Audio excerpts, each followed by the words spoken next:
जलगांव जिला एकता संगठन की तरफ से महाराष्ट्र सरकार जो महाराष्ट्र विशेष सार्वजनिक सुरक्षा विधेयक 2024 ला रही है, हम जलगांव जिला एकता संगठन और हमारे साथ 40 संगठन इसका विरोध कर रही है। इवन सांकेतिक भाषेत मोबाईलद्वारे SMS द्वारे किंवा कोणत्याही पद्धतीने तुम्ही शासनाच्या कोणत्याही संस्थाचा अपोज करू शकणार नाही। त्यांनी केलेल्या सूचनांचा तुम्हाला तंतोतंत पालन करावे लागेल। त्या सूचना जरी तुमच्या संविधानाच्या हक्काच्या उलट असल्या तरी ते पालन करा असा हा कायदा सांगतो। त्यामुळे या कायद्याला फक्त एका समाजाने नाही तर संपूर्ण समाजाने अपोज करायला पाहिजे, कारण की हा सरळ सरळ अभिव्यक्ती स्वातंत्र्यावर गदा आणणारा कायदा आहे।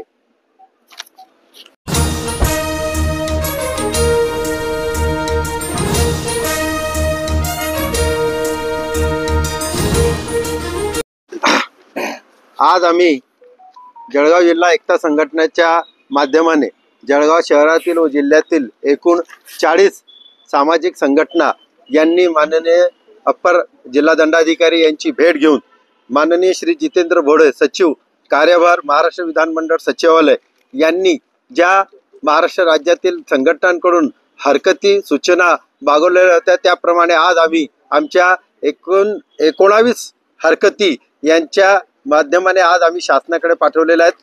महाराष्ट्र विशेष सार्वजनिक सुरक्षा विधेयक 2024 हा कायदा महाराष्ट्र सरकार या ठिकाणी आणू इच्छित आहेत आणि हा कायदा आणण्याचा पाठीमागचा जो उद्देश आहे तो फक्त एकच आहे की कारण की महाराष्ट्र राज्यात UAPA आणि मकोका कायदा असताना सुद्धा या MPSC कायद्याची काय गरज हा एक सर्वसामान्य प्रश्न आम्हा जनतेसमोर आलेला आहे। महाराष्ट्र शासन हा नवा कायदा आणून त्याच्या सूचना त्यांनी 1 एप्रिल 2025 पर्यंत मागवलेल्या आहेत। सदर विधेयकाला आम्ही 18 हरकती घेऊन विरोध नोंदवण्यात आल्याचे आम्ही या ठिकाणी नमूद केलेले आहेत। या कायद्याचे नाव जरी महाराष्ट्र विशेष जनसुरक्षा अधिनियम 2 असे असले तरी ते जनतेची सुरक्षा करणारा आहे असे म्हणता येणार नाही। हे विधेयक पूर्णपणे काही मूलभूत लोकशाही मूल्यांविरुद्ध आहे आणि यातील ज्या तरतुदी आपण बघितल्या तर त्या तरतुदीनुसार बेकायदेशीर कारवाई प्रतिबंध कायदा UAPA आणि महाराष्ट्र संघटित गुन्हेगारी नियंत्रण कायदा मकोका यासह विद्यमान भारतीय संहिता नागरी कायद्याच्या नुसार याच्यापेक्षा वेगळ्या स्वरूपात त्यांनी या कायद्याला मान्यता देण्यासाठी विधेयक या ठिकाणी आणलेलं आहे। यासाठी सार्वजनिक सुरक्षा कायदा लागू करणाऱ्या छत्तीसगड, तेलंगणा, आंध्र प्रदेश आणि ओडिशा यासारख्या राज्यातून हा कायदा त्यांनी इम्पोर्ट केला आणि महाराष्ट्र सारख्या सृजनशील आणि चांगला कायदा आणि सुव्यवस्था राखणारा महाराष्ट्र सुद्धा त्यांनी हे केलेलं आहे। विधेयकातील तरतुदी हे अत्यंत जाचक आणि एकदम अत्यंत कठीण अशा आहेत। सरकार कोणत्याही संघटनेला त्याच्या क्रियाकलापाच्या आधारे बेकायदेशीर घोषित करू शकतो। म्हणजे संघटना किंवा व्यक्ती जर त्यांनी सरकारच्या विरोधात संविधानाप्रमाणे अभिव्यक्ती स्वातंत्र्याने काही मुद्दा उचलला तर त्याला ते संघटनेला किंवा त्या व्यक्तीला बेकायदेशीर घोषित करू शकतात। या विधेयकात बेकायदेशीर संघटनांशी संबंधित 4 मुख्य गुन्ह्याची रूपरेषा आहे।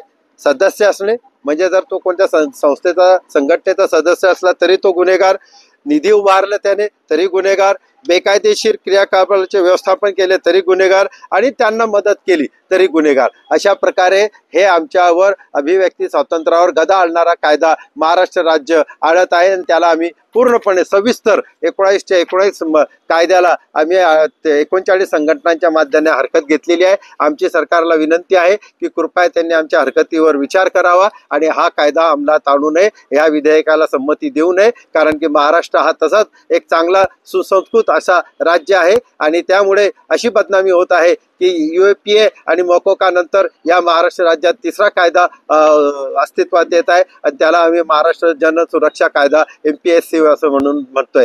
धन्यवाद। फारुख शेख, एकता संघटन समन्वयक, जळगाव। देतात जर एक व्यक्ती किंवा 4 व्यक्ती कोणतेही एक कार्य करण्यासाठी गेले आणि ते सरकार विरोधात असलं, म्हणजे जर सरकार कोणतेही कार्य करत असेल त्याच्या विरोधात आवाज उठवण्याचं कर्तव्य आम्हाला संविधानाने दिलेलं आहे। जर त्याने आवाज उठवला तर त्याला ते लागलीच कोणत्याही प्रकारे अटक करू शकतात। कोणत्याही प्रकारचं त्याला वॉरंटची गरज नाही आणि 2 ते 7 वर्षाची त्याला शिक्षा आहे, 2 ते 10 लाख रुपये त्याला दंड आहे। त्यामुळे कोणताही व्यक्ती सरकार जे काही कार्य करते आहे त्याच्या विरोधात बोलण्याचा हक्क राहणार नाही। वास्तविक पाहता विरोधी पक्ष नेत्यापासून तर सगळे विरोधी पक्ष कार्यरत असतात, परंतु एक प्रकारे ही सर्वांची गळपेची करणार आहे। इवन सांकेतिक भाषेत मोबाईलद्वारे, SMS द्वारे किंवा कोणत्याही पद्धतीने तुम्ही शासनाच्या कोणत्याही संस्थाचा अपोज करू शकणार नाही.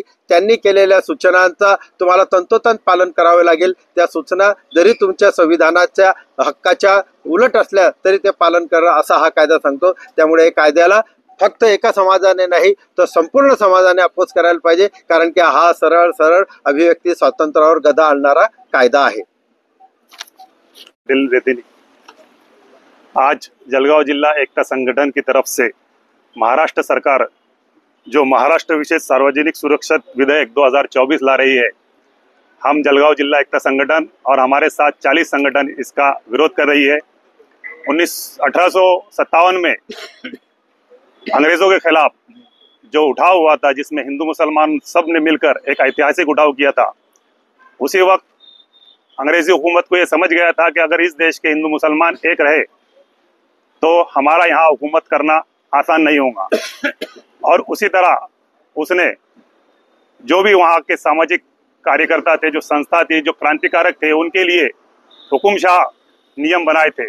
और आज उसी को आदर्श मानने वाली, उनसे पेंशन लेने वाली और उनको अपना रहबर मानने वाली गवर्नमेंट महाराष्ट्र में है। ये गवर्नमेंट भी उसी तरह हिंदू मुसलमान में तेढ़ निर्माण कर रही है, वो मुख्यमंत्री हो, उप मुख्यमंत्री हो, उनके मंत्री हो।